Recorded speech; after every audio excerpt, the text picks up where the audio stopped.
दिल्ली के सभी विद्यालय और शिक्षा विभाग में 2004 से आईटी असिस्टेंट्स अपनी सेवाएं देते आ रहे हैं। प्रत्येक विद्यालय में एक आईटी असिस्टेंट आउटसोर्स कंपनी के माध्यम से कॉन्ट्रैक्ट पर रखे जाते थे। तब से लेकर आज तक प्रत्येक वर्ष आईटी असिस्टेंट्स के कॉन्ट्रैक्ट रिन्यू और एक्सटेंड होते रहे हैं और एजेंसीज बदलती रही, मगर आईटी को सैलरी और भविष्य निधि के अलावा कोई और लाभ प्राप्त नहीं हुआ। वर्तमान में आईटी असिस्टेंट्स के कॉन्ट्रैक्ट 30 जून 2024 को intelligent communication system India limited के माध्यम से शिक्षा विभाग के द्वारा खत्म होने के बाद ICSIL द्वारा पुनः कॉन्ट्रैक्ट एक्सटेंशन हेतु फाइल भेजी गई, जिसका रिन्यूअल या एक्सटेंशन का आदेश शिक्षा विभाग ने अभी तक शिक्षा विभाग की साइट पर नहीं भेजा है। वो यही आश्वासन देते आ रहे हैं कि आपका कॉन्ट्रैक्ट रिन्यू या एक्सटेंड हो ही जाएगा, आप विद्यालय जाते रहो, मगर ये सुनते हुए 5 महीने हो गए हैं। अभी तक ना तो कोई लिखित आदेश विभाग की तरफ से आया और ना ही किसी आईटी असिस्टेंट की सैलरी कंपनी या विभाग द्वारा दी गई। अब ऐसे में सभी आईटी असिस्टेंट्स परेशान हैं। आखिर कब तक वो काम करते रहेंगे और उनके पारिवारिक खर्चे कैसे चलेंगे? इन सभी के समाधान के लिए आज भाजपा नेता व समाज सेवी प्रवीण शर्मा के पास आईटी असिस्टेंट्स पहुंचे। वहीं भाजपा नेता प्रवीण शर्मा ने आश्वासन दिया कि मैं भाजपा दिल्ली प्रदेश अध्यक्ष के द्वारा आपकी समस्याओं को एलजी के पास लेकर जाऊंगा और जल्द से जल्द समाधान कराऊंगा। प्रवीण जी, मैं देख रहा काफी लोग यहाँ पे हैं, क्या समस्या है इनकी आपने सुनी? कौन लोग ये हैं? देखिए, ये सब हमारे दिल्ली के विद्यालयों में आईटी का काम देखने वाले हैं। जितना आईटी का हमारा ऑफिशियल क्लरिकल काम है, आईटी से रिलेटेड काम है, ये देख रहे हैं और 20 साल से ये काम कर रहे हैं दिल्ली के विद्यालयों में। पर 20 साल से इनके साथ जो है ट्रीटमेंट जो हो रहा है, एक जो बंधुआ मजदूर की तरह इनसे काम कराया जा रहा है। और अब तो अति हो चुकी है कि 6 महीने से इनको तनख्वाहें नहीं मिली हैं और 6 महीने से तनख्वाहें तो छोड़िए, इनकी सुध लेने वाला कोई नहीं है, सुनने वाला कोई नहीं है। साहब, इतना मिसमैनेजमेंट जो दिल्ली में चल रहा है, हम हैरान हैं कि हम जो अपने देश की कैपिटल में रह रहे हैं, ये एक बड़ा प्रश्न चिन्ह लगाता है इनके प्रशासन पे। किसको दोषी माना? दोषी तो आपको स्पष्ट तरीके से केजरीवाल सरकार दिख रही है। 31 साल में पहली बार दिल्ली में 7,000 करोड़ का डेफिसिट है। ये कभी नहीं हुआ दिल्ली के साथ। दिल्ली तो एक गौरवशाली राज्य रहा है जिसने देश को हमेशा कुछ दिया ही है, देश से लिया नहीं है। और आज जो है हम 7,000 करोड़ के डेफिसिट में हैं।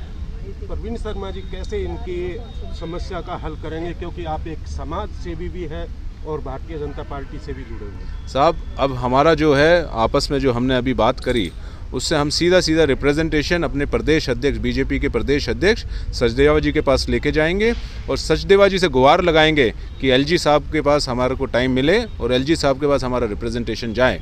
जितनी मेरे को नॉलेज है, दिल्ली पुलिस और एजुकेशन सीधा एलजी साहब के अधीन आता है और एलजी साहब इसमें हमारी मदद करेंगे, ये मुझे उम्मीद है। कब तक उम्मीद रखें? साहब, आज मैं लेटर लेके जाऊंगा। हम जो है एक अपॉइंटमेंट लेंगे सचदेवा जी से। जैसे उनका एक टाइम मिलेगा, हमें एक रिप्रेजेंटेशन हम उनके सामने पेश करेंगे, फिर उनसे रिक्वेस्ट करेंगे आगे एलजी साहब के पास हमारा ये समस्या लेके जाएं। दिल्ली गवर्नमेंट के डायरेक्टर ऑफ एजुकेशन में पिछले 20 साल से वर्किंग है और अब ये नौबत आ गई है कि हमें जून में हमारा कॉन्ट्रैक्ट ख़त्म हो गया और तब से जून से लेकर अब तक 5 महीने हम विदाउट सैलरी काम कर रहे हैं। और हमें सिर्फ जब भी हम डिपार्टमेंट के पास गए हैं, हमें सिर्फ वर्बली बोला जा रहा है कि आप जाते रहो, आपकी सैलरी मिल जाएगी, लेकिन अब तक कोई रिटर्न में कुछ नहीं मिला। ना कोई ऑर्डर है, ना कोई रिटर्न में हमें दिया गया और ना हमारी कोई जॉब सिक्योरिटी है। कौन सा डिपार्टमेंट है? Sir, director of education, department of education है। हम आईटी असिस्टेंट की पोस्ट पे वर्किंग है दिल्ली गवर्नमेंट के स्कूलों में। तो वहाँ पे गए, खाली आश्वासन आप लोगों को? खाली आश्वासन मिल रहा है हर जगह से। कैसे चल रहा है? घर परिवार के हम लोन ले रहे हैं, वो लोन हमारे पूरे नहीं हो पा रहे हैं टाइम से। हमें ऐसी नौबत आ गई, EPF वगैरह निकलवाया जो हमने सब खत्म हो चुका। अब तो ये नौबत आ गई है कि हम ऐसे ही मतलब किराए में पैसे भी नहीं देता अब तो ना सर। एलजी सर के पास जाएंगे, जैसे सर ने कहा, सर का सपोर्ट रहा, सर ने गाइड करेंगे सर हमें, तो हम एलजी सर के पास जाएंगे। अब जी, आप क्या कहेंगे? सर, मैं एक सिंगल पेरेंट हूँ। अभी मेरे हस्बैंड की 7-8 महीने पहले डेथ हुई है और मुझे पता है क्योंकि हमारे पास कोई मेडिकल फैसिलिटी नहीं है और मेरे ही नहीं भाई बंधुओं ने चंदा इकट्ठा करके मैंने इलाज कराया है। ये नौबत है आज यहाँ पे और अब 5 महीने से सैलरी नहीं मिल रही, तो कैसे? उम्मीद कर रहे हैं? सर, पूरी उम्मीद है। अब हम सर से पूरी उम्मीद करते हैं वो हमें गाइड करें, हमारा सहयोग करें। जी सर, हम यही उम्मीद करते हैं कि सर हमारे साथ रहें और हमारी जॉब सिक्योर हो।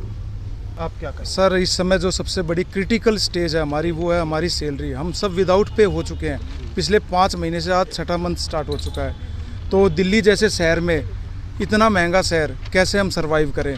एक ही गुहार है कि जल्द से जल्द हमारी सैलरी रिलीज़ करवाई जाए और जॉब सिक्योरिटी की भी बात की जाए। जो गुहार की बात करें, कहाँ कहाँ आप गए?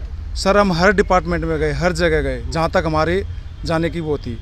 हम डिपार्टमेंट ऑफ एजुकेशन में गए, उच्च अधिकारियों से भी मिले, हमने लेटर आदान प्रदान किया।